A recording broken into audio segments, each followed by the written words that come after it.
IM PyTest shared this article in our Discord server that we're going to be talking about today, which are, our Discord server is where we get all our ideas to talk about on the show. If not for them, we would just be here in silence. Love you guys.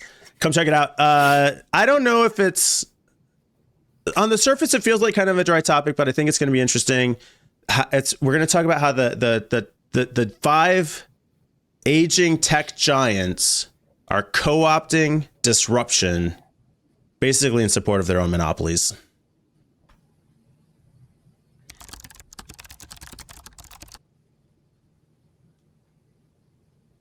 So we'll start with a Stanford Law School paper.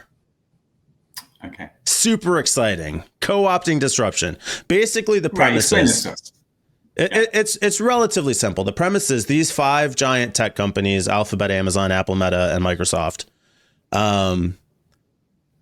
invest in, sit on the boards of, or outright purchase essentially any emerging competing technology, so that they essentially have no competitors because they have their fingers in and own or influence or can kill or can promote anything they want. Okay, so that's it in a nutshell, is it? Yeah, I've got a couple of thoughts already, and I haven't read the paper. I've got to be clear. I do not know what I'm talking about, so let's jump in. Let's get into it. It's never stopped us before. No, never once. And I don't think it will ever stop us again. So keep watching. Like and subscribe for more Armchair Everything. Do like and subscribe. Haven't we done that already once before this episode? No. But let's do it again. Why not? Good intro. It's easy. I just push the button. I can keep doing it all day. So this is the old story of Philips buying the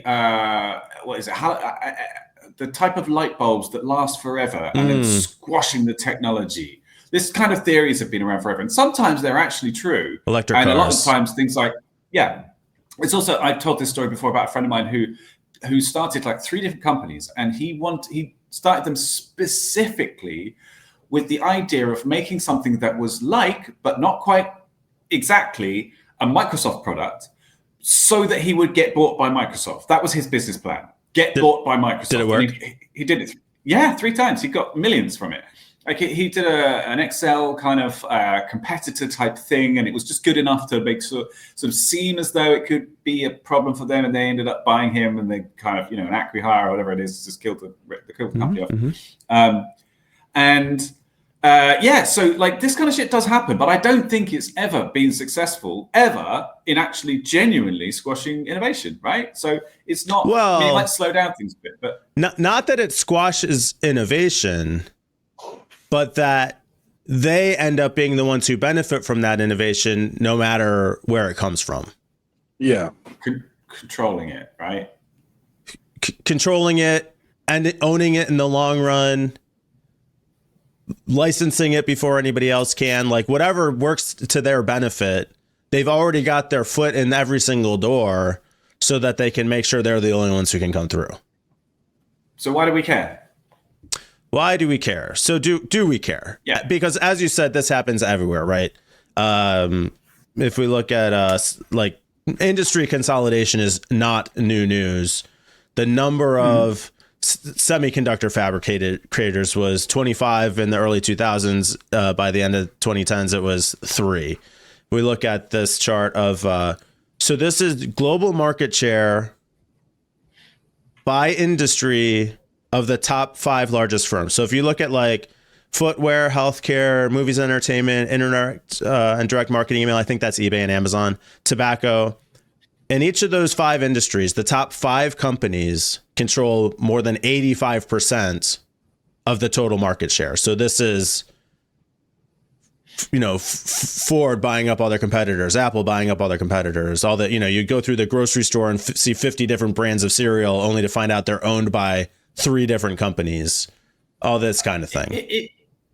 When you think about these things in isolation, they are kind of startling, especially companies like Nestle, who own just, Johnson & Johnson, who owns so many different weird brands, 3M, who, famously made floppy disks and sticky notes, IBM that just, IBM isn't, they're more tech, but like all the different stuff that companies do. It's the same world in the tech world where they buy all these different innovative products and then they control it and they want it. But like years and years ago, the same thing used to be. I know this is maybe a weird comparison or weird parallel, but like with colonization.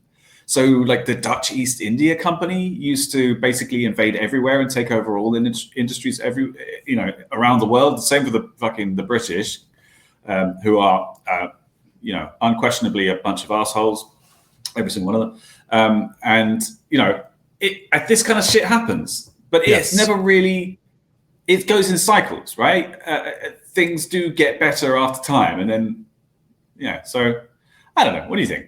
Well, so the natural outcome, I think, of capitalism is monopoly.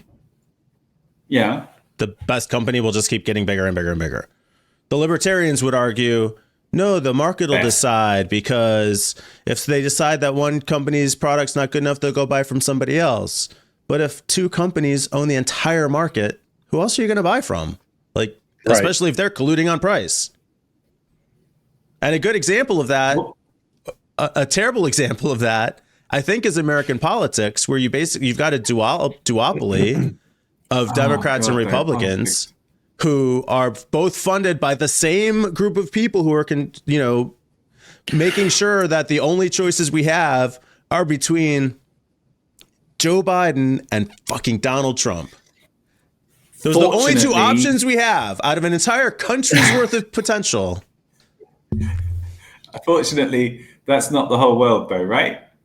I mean, there's other countries which have different ways of managing their country. I don't understand. I don't think I'm understanding what you're trying to say, Peter. What are you talking about?